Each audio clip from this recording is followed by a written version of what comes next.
So hello and welcome everyone, स्वागत है आप सभी का आज के सेशन में। और आज हम लोग देखने वाले हैं dignity and freedom of the citizens. जैसा कि हम लोग की उम्मीदें होती हैं, एक्सपेक्टेशन होती है डेमोक्रेसी से कि वो हमारे socio economic and political problem को हल कर देगी। तो इस चैप्टर में उन्हीं सभी पॉइंट्स को हम लोग लगातार पिछले सेशन में पढ़ते आए हैं कि डेमोक्रेसी सोशल एस्पेक्ट में क्या आउटकम्स को प्रोड्यूस करती है, इकोनॉमिक एस्पेक्ट में क्या आउटकम्स को प्रोड्यूस करती है एंड पॉलिटिकल एस्पेक्ट में क्या आउटकम को प्रोड्यूस करती है, जिसमें कि पॉलिटिकल और इकोनॉमिकल एस्पेक्ट को हम लोग देख चुके हैं। हम लोग इस समय पिछले सेशन से सोशल एस्पेक्ट के बारे में पढ़ रहे हैं, जिसमें कि एकमोडेशन ऑफ सोशल डाइवर्सिटी के सेशन को हम लोग पढ़ चुके हैं, जो कि आई बटन पे दिख रहा होगा, आप क्लिक करके वहां से देख सकते हैं। आज हम लोग पढ़ने वाले हैं डिग्निटी या and freedom of the citizen, यानी कि आज के चैप्टर का और आज के इस पॉइंट का आखिरी कंटेंट है, जिसको हम लोग देखते हुए इस पूरे चैप्टर को कंप्लीट करेंगे। तो dignity and freedom of citizen की जब बात आती है तो डेमोक्रेसी क्या रिजल्ट, क्या आउटकम्स प्रोड्यूस करती है, उन सभी चीजों को अगर बात करें तो ये कहा जाता है कि democracy stand much superior to any other form of government. कब?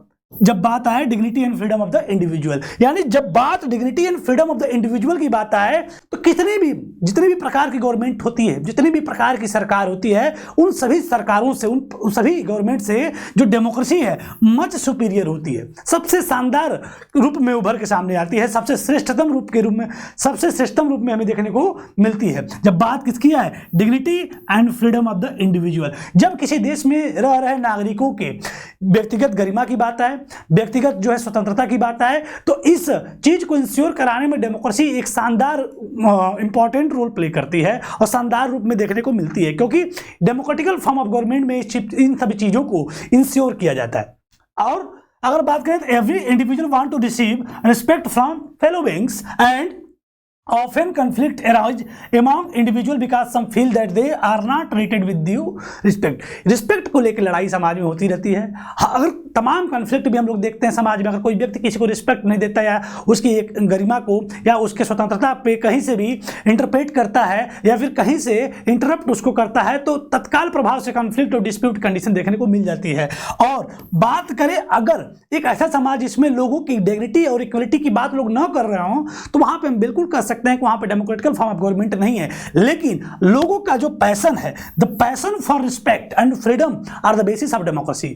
तो ये अगर अपने रिस्पेक्ट, अपने फ्रीडम के प्रति लोग पैशनेट हैं, तो यानी कि वहां पे डेमोक्रेटिकल फॉर्म ऑफ गवर्नमेंट है और वहां पे डेमोक्रेसी एग्जिस्ट कर रही है। और ये कहीं ना कहीं चीज बेसिस ऑफ डेमोक्रेसी भी है कि लोग पैशनेट हैं अपने रिस्पेक्ट को लेके, अपने डिग्निटी को लेके, और डेमोक्रेसी इसके लिए ऑल ओवर द वर्ल्ड अपने इस सिद्धांत के माध्यम से dignity and freedom of individual के प्रिंसिपल को लेकर इंप्लीमेंट करके तरह तरह के रिजल्ट को प्रोड्यूस करती है ऑल ओवर द वर्ल्ड में। So this has been achieved in various degree in various democracies and for society की बात करें which have been built for a long on the basis of subordination and the domination, it is not a simple matter to recognise that all individuals are equal.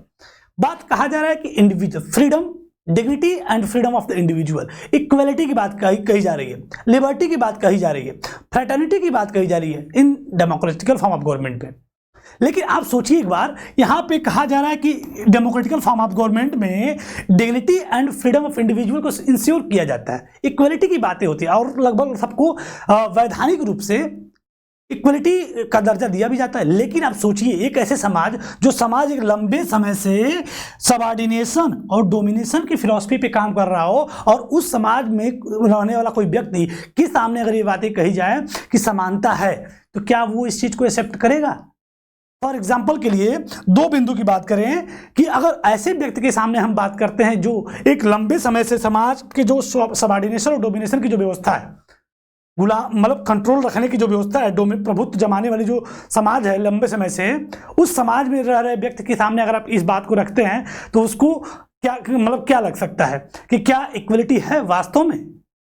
जैसे for example dignity of women in male dominated society, जैसा कि हम देखते हैं पहले chapter और तीसरे chapter में हमने पढ़ा था कि एक ऐसा समाज जो पुरुष प्रधान समाज है, जिसमें महिलाओं की जो डिग्निटी है वो कितनी सिक्योर है, जबकि संवैधानिक रूप से इस बात को हम लोग जानते हैं कि इक्वलिटी फॉर ऑल है।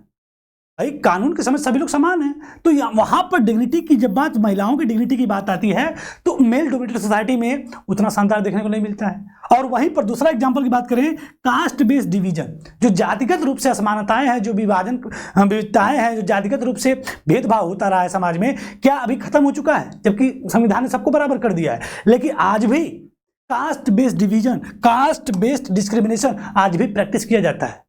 ऑल ओवर द कंट्री की बात करते हैं, कहीं कहीं तो बहुत ज़्यादा होता है, क्रूशियल रोल अदा करती है इसकी जातिगत जो व्यवस्थाएं हैं।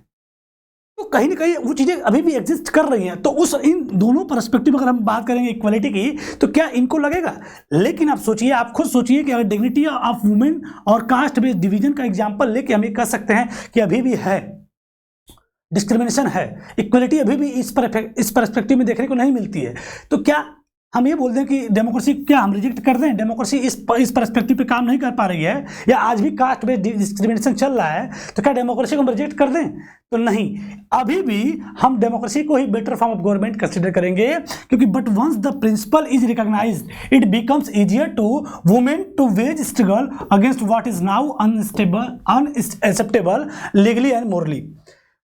वर्तमान में महिलाओं के साथ मान लीजिए भेदभाव हो रहा है, जो भी डिस्क्रिमिनेशन हो रहा है, उनके डिग्री के साथ जो भी खिलवाड़ हो रहा है, लेकिन अगर ये प्रिंसिपल में इंट्रोड्यूस हो गया, सिद्धांतों में वैधानिक रूप से, कानूनन रूप से मान्यता दे दी गई है कि नहीं, ऐसा नहीं हो सकता, equality of all before the law, क्या आप जो प्रिंसिपल है इम्प्लीमेंटेड है, एक कानून बना हुआ है, तो ये कहीं ना कहीं फिर भी अगर समाज में इन सब चीज़ों को प्रैक्टिस किया जा रहा है, तो जो बोल रहा है ठीक है, नहीं बोल रहा है कोई बात नहीं, लेकिन अगर जो बोलना चाहता है, आवाज उठाना चाहता है, तो उसके लिए कहीं ना कहीं लीगली और मोरली, मतलब लीगली तौर पे वो आवाज उठा सकता है, अपने खिलाफ हो रहे जुल्म के प्रति वो संघर्ष कर सकता है।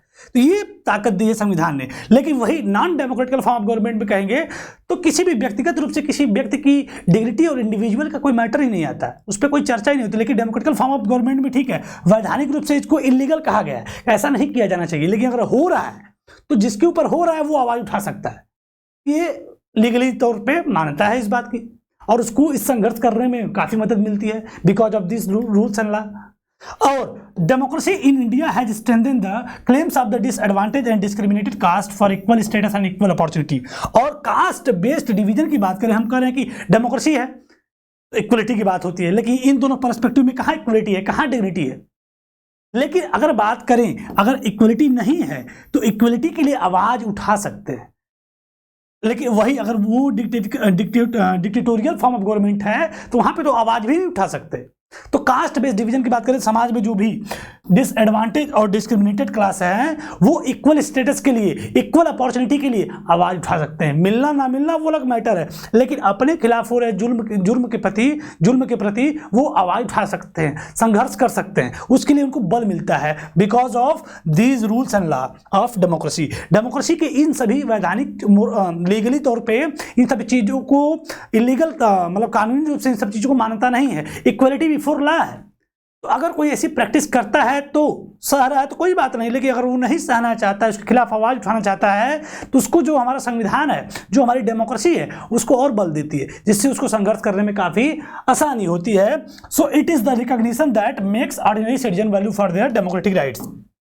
तो हम ये कह सकते हैं कि जो डेमोक्रेसी है भाई, रिजल्ट डिग्निटी और फ्रीडम के मामले में शानदार काम करती है, उसके बाद भी इक्वलिटी नहीं है। और इक्वलिटी नहीं है तो क्या इस आधार पे हम बोल दें आज भी समाज में इक्वलिटी नहीं, चाहे कास्ट बेस देख लीजिए और महिलाओं की डिग्निटी की बात कर लीजिए, इन दोनों पर्सपेक्टिव पे हमको अच्छा नहीं दिख रहा है, पॉजिटिव एस्पेक्ट नहीं दिख रहा है। लेकिन फिर भी एक एस्पेक्ट में हम ये बोल सकते हैं कि ये दोनों जो कम्युनिटीज़ हैं, चाहे वुमेन्स हैं चाहे कास्ट में डिस्क्रिमिनेशन हो रहा है, इन दोनों से संबंधित जो व्यक्ति है, जो पर्सन है, वो आवाज़ उठा सकता है, संघर्ष लॉन्च कर सकता है, स्ट्रगल कर सकता है और आवाज़ उठा सकता है। लेकिन वही अगर non democratical form of government रहेगी तो वो तो ये भी नहीं कर सकता। सो इसलिए democratic form of government is a better form of government when compared with it other alternative form of government all over the world. Next aspect में लिखा है, what is the most distinctive about democracy is that its examination never gets over. और finally हमने देख लिया dignity and freedom के मामले में डेमोक्रेसी का क्या रिजल्ट होता है, और इस मामले में डेमोक्रेसी को better form of government, superior भी करार दिया जाता है कि सुपीरियर है इस मामले में, डिग्निटी और फ्रीडम के मामले में। यानी इस सोशल एस्पेक्ट में डेमोक्रेसी शानदार काम करती है, इक्वलिटी, सबकी समानता के लिए, सबकी फ्रीडम के लिए, सबकी डिग्निटी के लिए शानदार काम करती है। और जिसको अगर नहीं मिला है तो पाने के लिए संघर्ष कर सकता है, आवाज उठा सकता है। इसका फोर्स, इसकी ताकत डेमोक्रेसी से मिलती है उसको। अगले एस्पेक्ट की बात करें तो डेमोक्रेसी के बारे में ये कहा जाता है कि सबसे डिस्टिंक्टिव बात इसके बारे में ये है कि democracy is that its examination never gets over, कि इसका एग्जामिनेशन कभी खत्म ही नहीं होता। इसका मतलब क्या है? इसका मतलब ये है कि democracy passes one test and it produce another test. Democracy अपना एक टेस्ट पास करती है और इसके लिए अगला टेस्ट तैयार रहता है। फिर समझेंगे इसको। As people get some benefits of democracy they ask for more, want to make democracy even better. और जैसे डेमोक्रेसी में वर्तमान में मान लीजिए कुछ चीज़ें नहीं है, कुछ चीज़ें रिक्वायर्ड है, समाज उसकी डिमांड कर रहा है, वो चीज़ें हो सकता है डेमोक्रेसी में आने वाले समय मिल जाए। जब वो मिल जाती हैं तो इसके बाद डेमोक्रेसी को लोग अस्थायी छोड़ नहीं देते, चलो डेमोक्रेसी के भरोसे हम लोग को ये चीज़ें मिल गई। अब डेमोक्रेसी के लिए जल्द ही एक नया चैलेंज क्रिएट हो, लोगों को अब इवन बेटर चाहिए, अब उससे भी शानदार चाहिए। लोगों की डिमांड इतनी थी, इतना मिल गया, अब जो ही इतना मिला तुरंत लोग डेमोक्रेसी इतने की उम्मीद करेंगे, फिर इतना मिला, इतने की उम्मीद करें। मतलब एक्सपेक्टेशन लगातार क्या होती जाएगी? बढ़ती जाएगी लोगों की फ्रॉम डेमोक्रेसी। इसलिए कहा गया है कि the examination of democracy never gets over, इसका एग्जामिनेशन कभी खत्म नहीं होता। जैसे लोगों को कुछ फायदा इससे मिलता है, लोग और भी ज़्यादा उससे फायदे की उम्मीद करना शुरू कर देते हैं। अगर जैसे कोई टेस्ट हो रहा है उसमें 5 नंबर मिला तो अगली बार उसको और करेज करते हैं जिससे 6 नंबर मिले, और 6 नंबर मिलते ही जो ही 6 नंबर प्राप्त होता है अगली बार 7 की उम्मीदें होती हैं, फिर अगली बार 8 की उम्मीदें होती हैं। यानी डेमोक्रेसी से एक्सपेक्टेशन लोगों की लगातार बनी रहती है कि और अच्छी होता जाए, और अच्छा होता जाए, और अच्छा होता जाए। ये नहीं है चलो मिल गया, चलो ये भी हो जाए, वो मिल गया चलो थोड़ा सा और भी हो जाए। यानी कि सबकी एक्सपेक्टेशन जो है डेमोक्रेसी से दिन प्रतिदिन बढ़ती ही जाती है। And that's why when we ask people about the way democratic function they will also come up with more expectation and many complaints. भाई बहुत सारी एक्सपेक्टेशन आती रहती है, डेमोक्रेसी है तो एक्सपेक्टेशन लोगों की बढ़ती रहती है, कंप्लेंट बढ़ती रहती है, लोगों डेमोक्रेसी से कंप्लेंट करते रहते हैं, जब कुछ मिल जाता है तो कुछ और की उम्मीद करते हैं। ये सारी बातें कही जा रही हैं। So the fact that peoples are complaining itself, it is also a testimony to the success of democracy. लोग कंप्लेन कर पा रहे हैं डेमोक्रेसी में, तो ये मत सोचिए कि डेमोक्रेसी खराब है। डेमोक्रेसी में कंप्लेन करना ही डेमोक्रेसी की सफलता का प्रतीक है। ये सफलता की गवाही दे रहा है कि लोग कंप्लेन तो कर रहे हैं, ये टेस्टिमोनी है, इस बात की गवाही दे रहा है कि लोग कंप्लेन कर रहे हैं और लोग कंप्लेन कर पा रहे हैं, एक्सपेक्टेशन कर पा रहे हैं। मिलना ना मिलना 100 की उम्मीद की 40 मिला, लेकिन कंप्लेन करना ही डेमोक्रेसी की सक्सेस का टेस्टिमोनी है। अगर यही non democratic form of government रहेगा तो आप dignity and equality and freedom या तमाम ऐसी चीज़ों को जब मांगने जाएंगे तो क्या आप उम्मीद कर सकते हैं कि वहाँ पे मिलेगा? उसको किसी की डिग्निटी से, रिस्पेक्ट से, फ्रीडम से मतलब नहीं है। लेकिन डेमोक्रेसी में आप कंप्लेन लगातार कर रहे हैं तो ये भी कहीं ना कहीं डेमोक्रेसी की सफलता का ही प्रतीक है, सफलता का ही सबूत है। It's so that people have developed awareness and ability to expect, look critically at power holder and high and mighty. और लोग अगर कंप्लेन कर पा रहे हैं, इसका मतलब हम ये कह सकते हैं कि लोगों के अंदर अवेयरनेस डेवलप हो रही है, लोग अवेयर हो रहे हैं, सतर्क हो रहे हैं, जागरूक हो रहे हैं। तो ये कहीं ना कहीं डेमोक्रेसी की ही तो सफलता है, डेमोक्रेसी की ही तो अच्छाई है। अगर ऐसा नहीं रहता तो लोग कंप्लेन नहीं कर पाते। अब कंप्लेन करते हैं तो 100 करते हैं तो 80 मिलता है, 50 मिलता है, 40 मिलता है, कुछ तो मिलता है। इसके बाद अगली बार थोड़ी सी उम्मीद को और बढ़ा देते हैं। तो कहीं ना कहीं ये सारी जो प्रक्रियाएं हैं ये कहीं ना कहीं खुद अपने आप में टेस्टिमोनी है डेमोक्रेसी का। तो वही कहा जा रहा है कि जो पावर होल्डर है, जो पावर होल्डर उसको लोग क्रिटिसाइज कर रहे हैं, उससे एक्सपेक्टेशन कर रहे हैं, उसकी कंप्लेन कर रहे हैं, ये सब चीज़ें इस बात की गवाही दे रही हैं कि ये कहीं ना कहीं ये भी एक शानदार आउटकम ही है डेमोक्रेसी का एक पॉजिटिव आउटकम ही है।